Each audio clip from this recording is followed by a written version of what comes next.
welcome into our community of practice.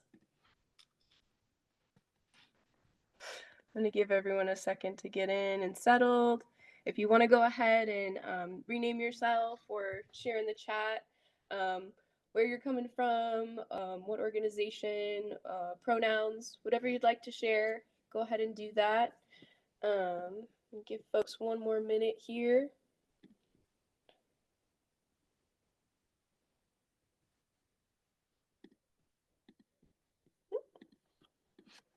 Can you all see my screen okay? Yes. Amazing. Okay.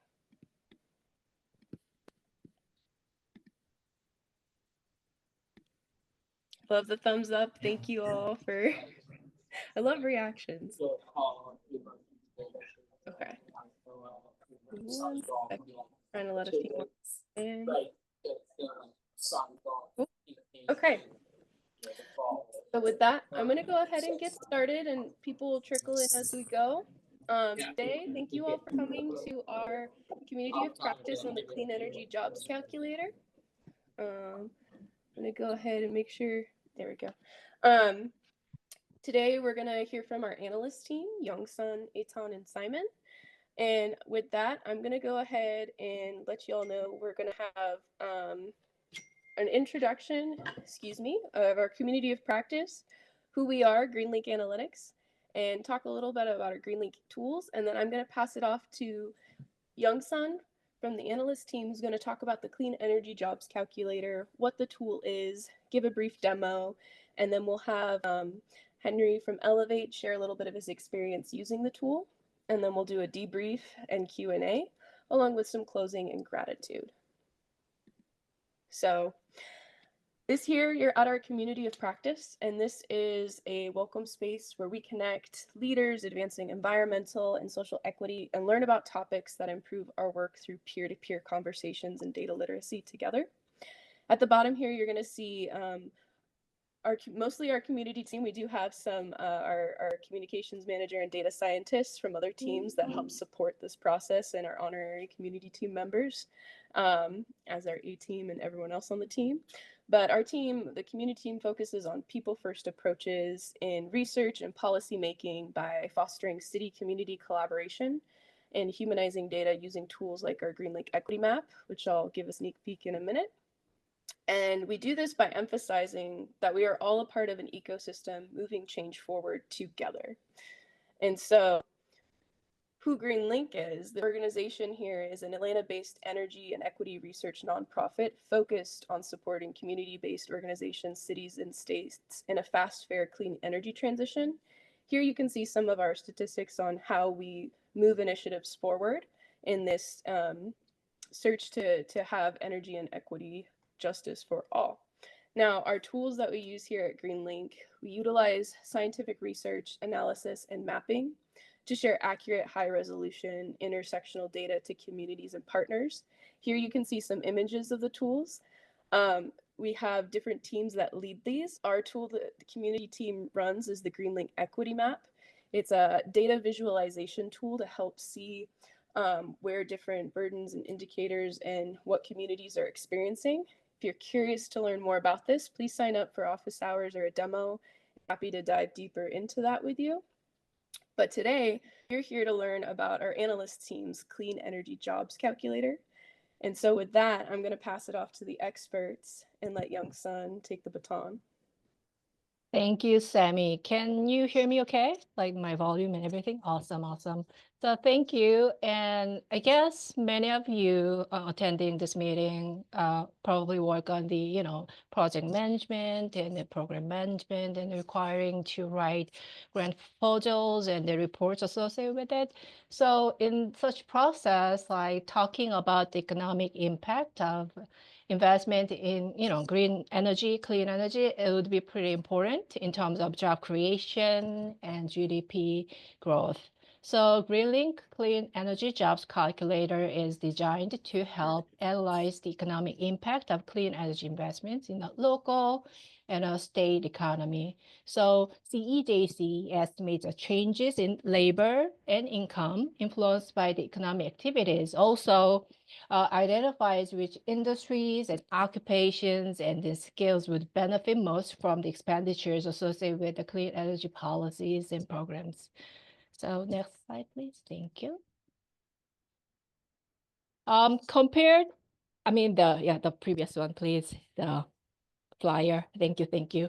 So compared to other jobs models and calculators in the energy sector, CEJC is more focused on the demand side investments and estimate the macroeconomic indicators in 7 major sectors of energy efficiency, EV and EV infrastructure, rooftop solar, combined heat and power, and the residential and commercial electrification. So one of the strengths of our CEJC tool is instead of just relying on the rule of thumbs or the comparative analysis or the back on the envelope, kind of methods that often used to estimate the job creation potential, Greenlink literally built a consistent method applicable to any place in the nation with credible data sources and the models used in the mainstream macroeconomic analysis. So to calculate employees per $1 million GDP by state,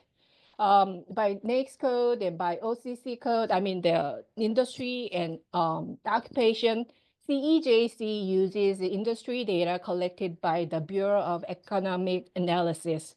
So we also use state-level macroeconomic data collected by the Bureau of Labor Statistics to estimate the number of employees per dollar of state GDP.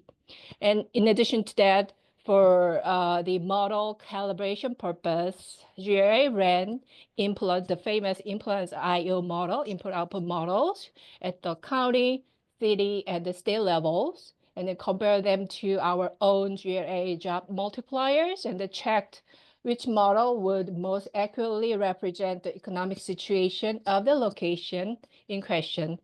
And also, based on the literature review and then a lot of communications and collaboration with the energy experts, we GLA created a summary table of bills of goods classified by the clean energy sector.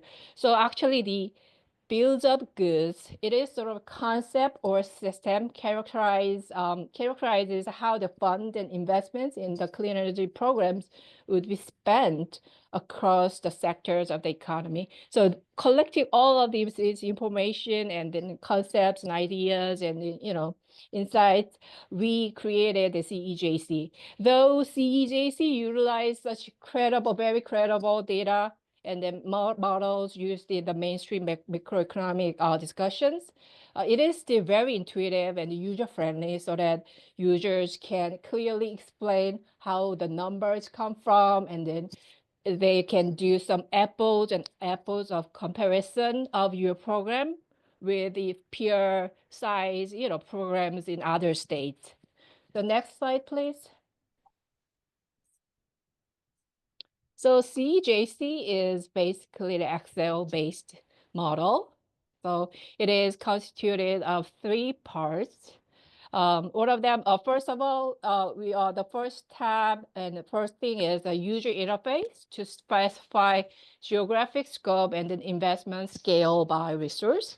And the second part is intermediate calculations to analyze how the project would make changes in jobs and associated income increase. And the third part is data processing of the underlying macroeconomic indicators collected from IO model runs and then some the macroeconomic data collected from 2 major organizations. So first on this tab, this interface, users specify geographic scope and then determines how much to invest in clean energy sector by these categories. And then CEJC takes the investment scale that users punch in and then analyzes which industries and occupations would be influenced by those investments. And then it gives us like direct job creation and job creation in the entire economy and the income changes associated with that. So, and then the later part, the calculator sorts and present top 5 gaining positions and skills, and then show the median income levels, as you can see on the right-hand side. So these are sort of like structure of the very basic model that we had in version 1. And next slide, please. Yeah, in the current version, we made it one step further, and so that we put the end use level model. So instead of showing top 50, top 5, we show top 50 gaining positions. Also, the users can specify the income, the investment scale by very individual end use level. So that is the sort of like forte of the second model. The third one is that the new feature that we are planning to add in the near future. So we instead of it's not just showing the absolute number, we're going to show the probabilistic approach and then going to show the uncertainty range so that that is sort of like likelihood of that job creation would happen, and then what would be the distribution of that. So such thing could be presented in the new, very new coming next version of the model. Next slide, please. Yes, so this dark screenshot is a snapshot of the end user level model. So the white box on your right-hand side, it is income data entry. I'm not sure the font size is large enough or not, but in the demo, I'm going to show it a bit larger so that you can see that actually what is in there. So what if your program allocate, like in this particular case, $1 million into the program to promote energy efficient and HVAC program, that you can just literally punch in the number, that you can see the entire job creation distribution at a glance. So in this particular case, under the production occupation, 1.5 job years would be created, and then followed by the transportation and then moving occupation. So you can interpret the result like that. So I'm gonna stop the intro like that, and I'm gonna load the actual tool, and then I'm gonna show you the core of the tool. So I am loading. I will stop sharing my screen. Well, while YoungSun's loading that up, I'd like folks to, reflect on what you're hearing, but also when she's showing you the tool, think about how this might apply to your work, or what you're seeing and what could benefit your work, or what you're not hearing or seeing and what might be missing, and what do you want to understand more deeply about this tool. Because all the tools we create, as I mentioned earlier, are very participatory process. So they grow and change based on the needs out there in this global environment that we work in, to help ease, because all the work we're doing is really hard and truly important and needed. And so with that, it looks like YoungSun's ready, so I'm going to hand it back to her. Thank you. So can everybody see the screen? Excel, awesome, thank you. So as I mentioned earlier, the first thing to do is specify the geographic scope of your analysis. So for instance, like let's say in Georgia, the state is planning to invest in residential energy efficiency with a budget of $10 million, combined with same scale of investment in the commercial sector. And then let's say add some EV infrastructure, 2, 3, 4. And then let's say like put some solar canopy to provide electricity like this. Then total investment scale would be $31 million. And then you can check the direct and indirect job creation numbers on your right-hand side as a job report. So in this particular case, 178 jobs would be created directly created in the energy sector.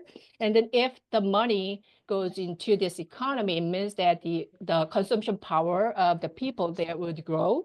So the jobs in the restaurants or local shops and things like that would be increased accordingly. So that is captured in this general economy jobs. And also there's some competition across the industries. So that kind of opportunity cost is captured in this jobs lost. So at the end, the jobs calculator shows the total net job effect. And then the increase in the income is presented here. So actually this variable can be used as sort of like proxy of the GDP growth of the location. So as I mentioned in the slide deck, the top 5 gaining positions in industry and occupation is presented. Also top 5 industry and occupation combos are presented too. And then, as I mentioned, the median wage would be, checked here. Last year, we expanded this model one step further and one step deeper. So we made a data entry for the specific end use under energy efficiency end uses, and then for the electrification end uses. So the way to use is pretty simple, and then same as I showed in the sectoral model. So just punch in the investment scale. Like, let's say you allocate $10 million for promoting energy efficient HVAC, and then put some weatherization program with a good installation of insulation, and do the same thing for 1, 2, 3, 4. For commercial sector too, combined with commercial weatherization too. Yeah, then the total investment scale is $130 million. And then you can see the entire job creation distribution will be shown on your right-hand side. In order to check which job category would be impacted and what is the job creation number and what is the exact median income level of that specific category, you can check the raw data here to make that graphics. In this particular case, on the manufacturing sector, production occupation would be would get the most benefits from the investment, and then job creation potential would be 236, and then its median annual wage would be 37K, and then construction occupation would be another one followed by that, and the wage level would be a bit higher, and then not just low or medium income jobs, but also the high income jobs like this one, management occupation, though the absolute amount of job creation is smaller than this, but still there's some job creation can be noticed, and then the wage level is far higher than that. So you can utilize this tool like that. So I'm going to move on to the end use analysis in the electrification. The way of using this tool is the same as I showed you for the energy efficiency. So let's put some numbers. So for heat pump, just 1 million. And then weatherization also has like 10K, 100K. Do the same for the commercial sector too. And then in this particular case, let's say like there's a lighting, more efficient lighting will be installed. So you're gonna get better electrification for lighting. So punch in the number like that, and then you can check the direct and indirect job creation and net job effect and top 50 job creation potential here too. So that's the basic way for you to use But after we can, actually, we Greenlink are proceeding internal project called listening tour to communicate with the field experts and to get some feedback and the insights for helping developing such tools. And then some of the people working in the green workforce, the way they set their program is like they set the job creation target first, and wanted to figure out what would be appropriate scale of investment to make that achievement happen. In that particular case, you can run multiple iterations with a tool, and then you can find a sweet spot in terms of investment scale. And then you can utilize it for the grant proposal or like report writing, things like that. So I'm gonna stop the demo here, and then I'm gonna pass the mic over to Sammy again. Yeah, thank you, YoungSun. Let me go ahead and share my screen again. It's really cool to see the tool and like have you explain it in real time like that. But we have on the call Henry from Elevate here, and he's gonna share some of his experience using the tool. Hi, Henry. Hello, how's everybody doing today? Good to see some other elevators on here too. Thank you. So yeah, I think we started working with Greenlink on this during the development of the tool, and found a specific use case where we had received a grant from the Michigan Public Service Commission to help outline a methodology for evaluating electrification projects for communities. They put out a bunch of money for like electrification infrastructure, and it was basically gift wrapped for utilities to install natural gas combined cycle plants. And we thought that was not cool. So we made a proposal to say, we'll figure out how to develop tools and recommendations to align with how you need to receive information for your grants, which included an economic impact evaluation for electrification, which did not exist. It existed for major development companies like utilities. They use things like Implan and for at least for solar, what am I blinking? JEDI from NREL to give them some basic numbers for economic impact. Nothing existed out there that I knew of for energy efficiency or electrification. So Kismet, I guess, brought us together at the exact right time when I needed that and you were all working on it. And we wound up co-developing that specifically for Michigan to meet the demands of that grant. And in that process, the Public Service Commission opened up a grant opportunity for $20 million for infrastructure. The first time utilities had kind of just swept it and taken all the money for big utility projects. Over 60% of that $20 million went to electrification projects across the state, including combinations of solar, storage, and electrification, and a lot of them combining all of them together, which this tool was extremely well suited to pull together into a single analysis. So, having something there that wasn't there before, it really opened up a funding source that was used to evaluating things in a very specific way that like cities and community-based organizations and even like smaller educational institutions and things like that, it's not what they do. It's not part of how they think about their work. And this helped provide that insight that made it possible for them to get funding. And it's a big success. I don't think I ever got to follow up with you all to tell you that that there's like 12 million out of $20 million went to electrification projects because we had this tool available so that we could show the impacts. Wow, that is amazing to hear. Thank you for coming on to share that with the team.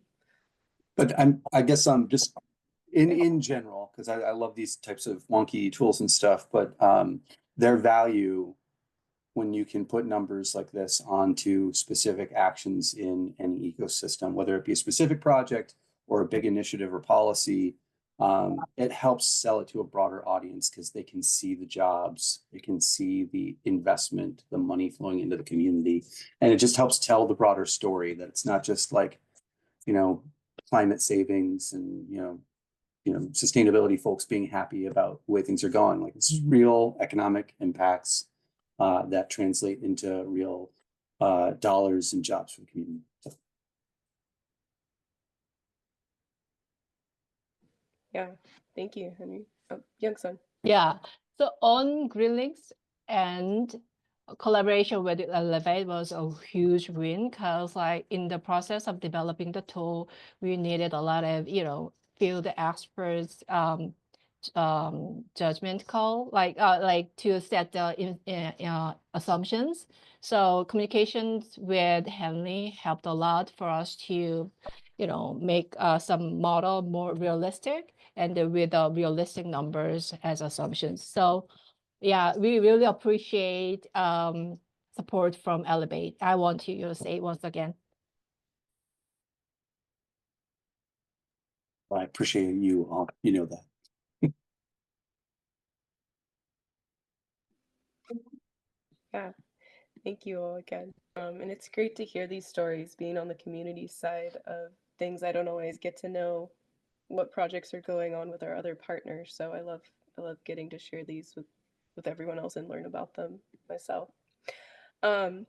With that, we're going into debrief or Q&A. If anyone wants to come off mute or put in the chat questions or thoughts or comments of what they took away from the demo or from what they were seeing earlier, please feel free to. And then Etse, if you could let me know about the chat. I don't think there's any right now, but I'll get us started with a question. Well, people are similar in YoungSun. With the final jobs gained, are these accounting for the level of skills needed for each industry or occupation in the calculator? So can I answer? Yeah. So the skill, in terms of skills and number of hours to work per week, or duration of, job, such things, to make this tool normalized, we use it sort of like average level of skills, average level of number of hours to work, and the duration. So in order to make some understand the variation, and then, or if you want to have a certain level of skills, that you can interpret the job year, the indicator, I mean the metric, various ways. Like the job years is a two-dimensional metric to contain the number of jobs created, also the duration of jobs, and then the level of jobs as well. So let's say there's 18 job years, then you can interpret it like some average level of, employee, 18 people would be required to execute that, or 36 people, a bit under, skilled, but, with that amount of people. Or if you require higher skills, like you can say like 9 people are needed to execute this project. So you can get some freedom of interpreting the level of skills and things like that. Yeah, thank you, YoungSun. Did I think I heard someone come off mute? Did someone have a question they wanted to come off mute for?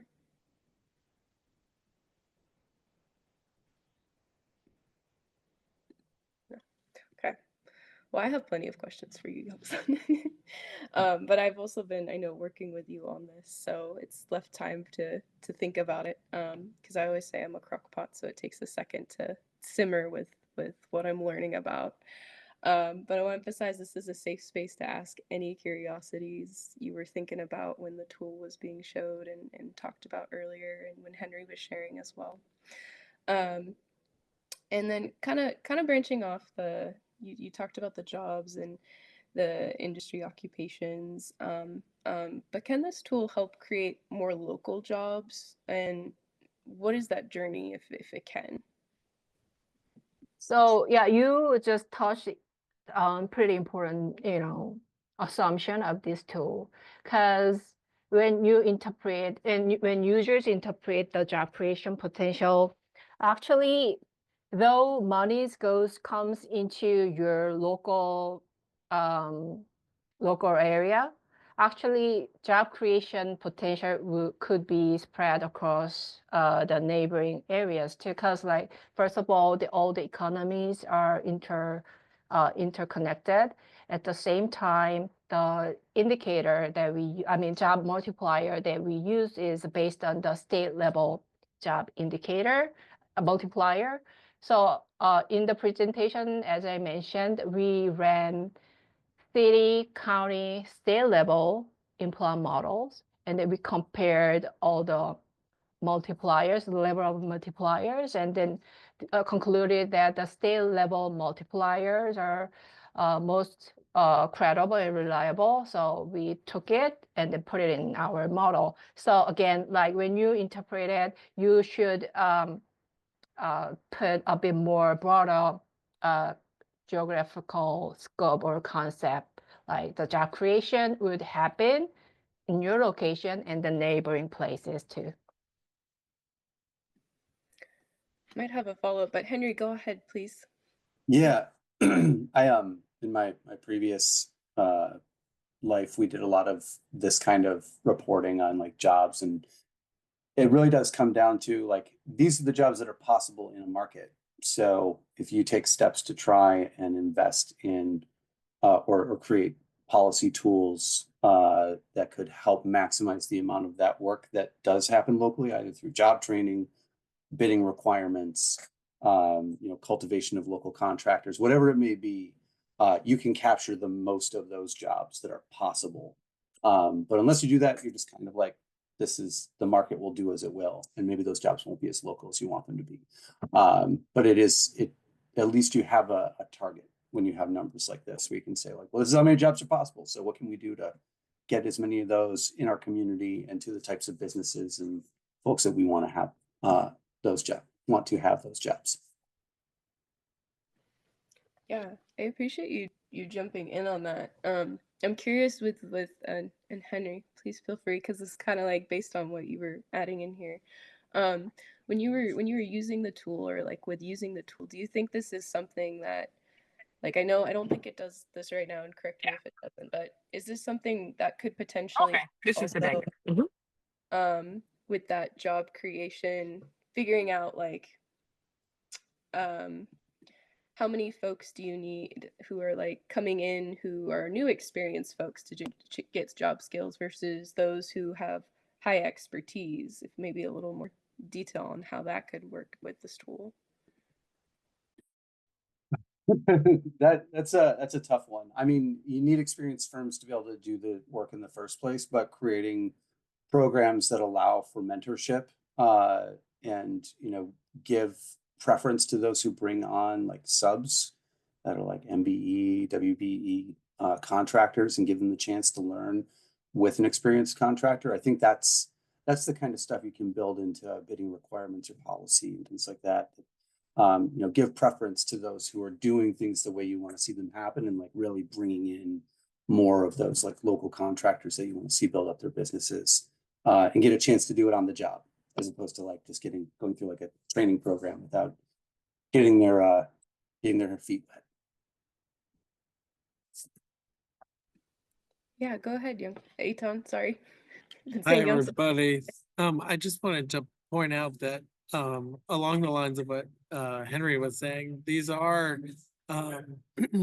estimates of potential jobs. They're not a maximum. This is based on known existing economic industry within your area. So if the community is like, we don't have this segment of the supply chain locally, but we want to bring it in, the jobs potential could be even larger. So this is hopefully helping people understand directionally and without other changes what the potential is. But there are ways to layer even higher on something like this.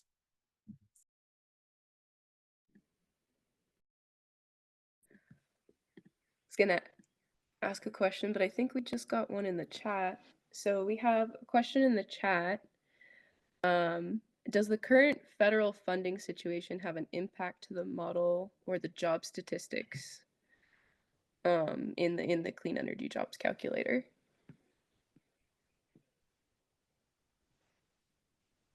Since I was just talking, I'll ask Tim if maybe the federal funding situation, I could guess what you mean by that, but I wonder if you want to put a finer point on that, like that all the funding is trying to be stopped. Like, is that what you're getting at? Yeah, just essentially like the freeze, and if there's some opportunities that might not be available anymore in the upcoming future. Oh, YoungSun's probably a better one for this than me, but I'll start since I'm talking. I mean, I would say the in-plan and the bill of goods that are put together have to do with how the economy generally works. So a lot of the federal funding stuff is more likely to have second order impacts or be related to if there are incentives locally. But maybe YoungSun should take a swing. Yes, my answer could be a bit different angle that team asked, but the way for us to utilize this tool to associate with the federal funding situation now is like we can say like unless it happens, I mean, if it doesn't happen, like the job creation potential based on the historic data would look like this. That's one way of, utilize this tool or just, talk it with federal funding situation. So instead of just saying that the federal funding freeze now would negatively affect on this and this program, instead of saying that based on the historic data, this job creation potential would be expected. So that is sort of like socioeconomic loss that this economy would experience. So we could use this tool in that way, but it's it could be a bit different angle that team asked. So go ahead, Simon. Yeah, I'll just follow up on YoungSun's comments to say, and YoungSun, maybe you can correct me if I'm wrong, but the input for the calculator is the level of investment. And so if incentives are removed, say from the Inflation Reduction Act, then you could analyze what the impact of that lower level of investment would be on job creation. So the tool could be very powerful in that regard. yeah, so in the listening tour, we got such insights from many of the interviewees. So yeah, Simon and I kept thinking about how we can address such thing with in this tool. Yeah, so we've been discussing such topic in the development. Thank you, Simon.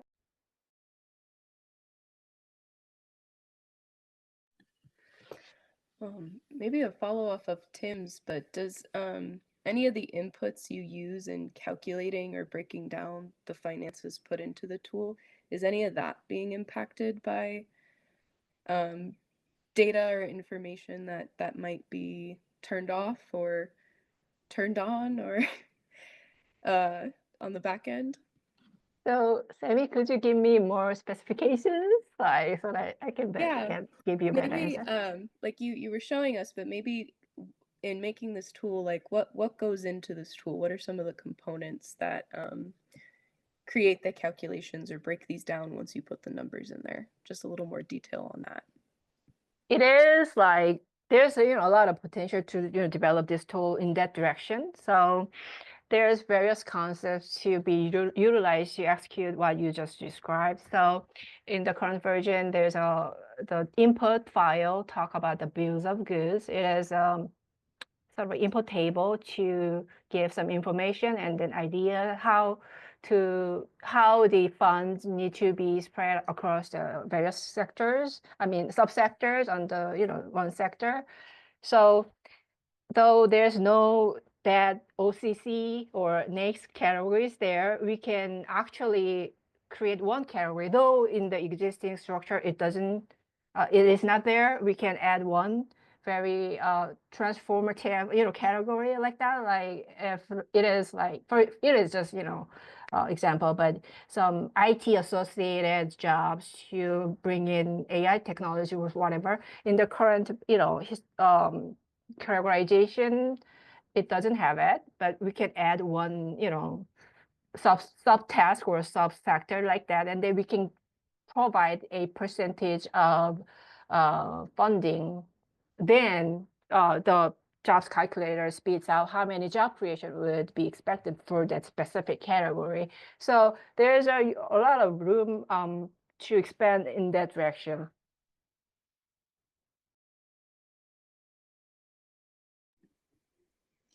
Okay. Go ahead, Sammy, Etan. if you were asking, would the calculator be impacted negatively if all federal data is taken down? I mean, I think many things would be negatively affected, and I'm sure it would be harder to update this, but that is hardly a narrow concern for us. I mean, we and many other people, probably most people on this call, make better decisions because we have historical information that the federal government collects publicly available. Yeah, thank you for adding on that, Etan. You go ahead, Simon. I was just going to add that, and correct me again if I'm wrong, YoungSun, but my understanding is that this is not necessarily data that would be targeted in the same way as other data sets might. And it could be, and that's certainly a possibility. But my understanding that this is more straightforward economic data that's not necessarily a target for the new administration. Yeah, that's correct. Yeah, I agree with you. Awesome. Thank you all for that. Does anyone else want to come off mute or put their question in the chat for us? I'm going to make sure I'm giving people space because I have lots of questions myself still. No? Okay. I saw a hand up. I'm not sure the name. It was very quick. Sorry. Yeah, I know. Christy, I saw you come off mute at one point. Did you have a question you wanted to ask?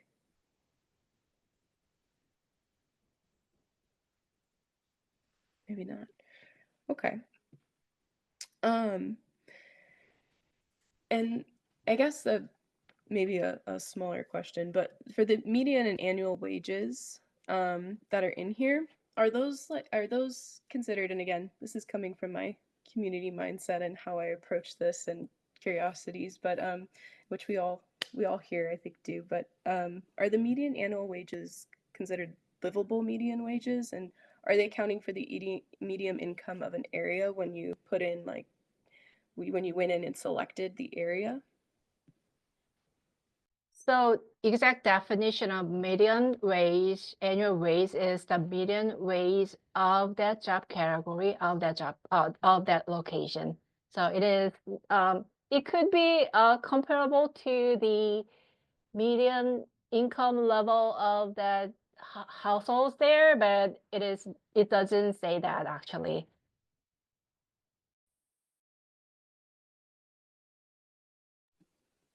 Okay. So it's the median income of the area, not necessarily on whether it's the livable or Yeah, of the area of that job category. Yeah. Sammy, if part of what you're asking is, can this information be used to evaluate sort of livable wages or lifting wages for lower income communities? I think it can. perhaps indirectly, you'd have to add in other local knowledge of what the demographics around local wages are across the board, or in the subcategory, the subset of the people who are in the labor space that you're hoping to move up. Yeah, thank you, Etan. That's you were better asking my question, I think, or putting that together. So I guess the last question I have for the group here is if folks wanted to get access to this tool, how would they get access?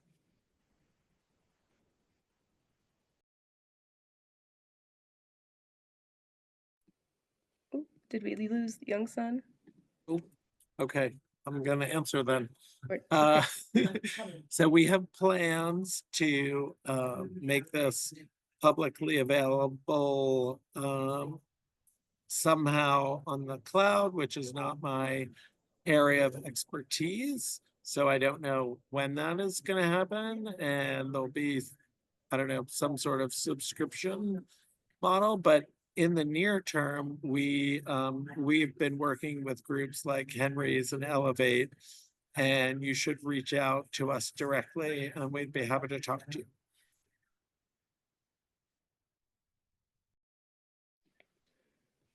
I appreciate that. Thank you, Etan. Ask one more time to the group. I think everyone's kind of simmering.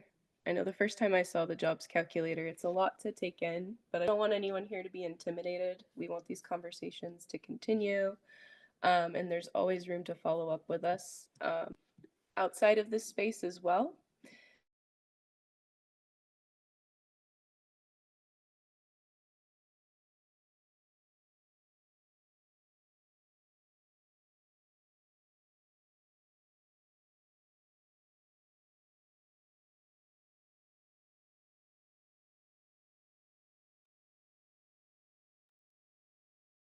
Sorry, some temporary technical difficulties. I apologize. It kicked me out for some reason. Can you all hear me? Yes. Yes. Okay, awesome.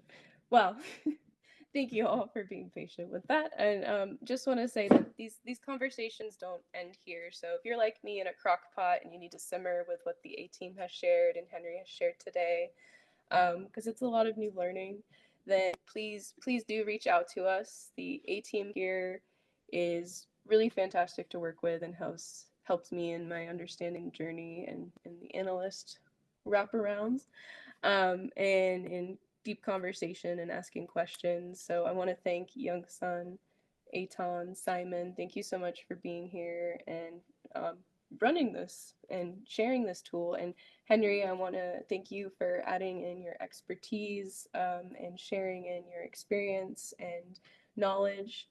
And then I want to thank all of our partners, as well as our tech teams behind the scenes. So thanks everyone for being here. After these community of practices, if this was your first one, I always follow up with an email with all of the resources and a PDF of the slides from today. I'll also try and capture Tim's question as well as maybe a couple of mine for you all if you want to think about those more. And when I follow up, please feel free to reply to us if you had questions that you just didn't get to ask today or hadn't quite put together, because I know coming up with questions on the spot isn't always easy, especially in group spaces. So thank you everyone for coming today, and we look forward to talking with you again soon. Thanks, y'all. Great to see you. Thank you. Thanks, Sammy. Yeah, thank you all.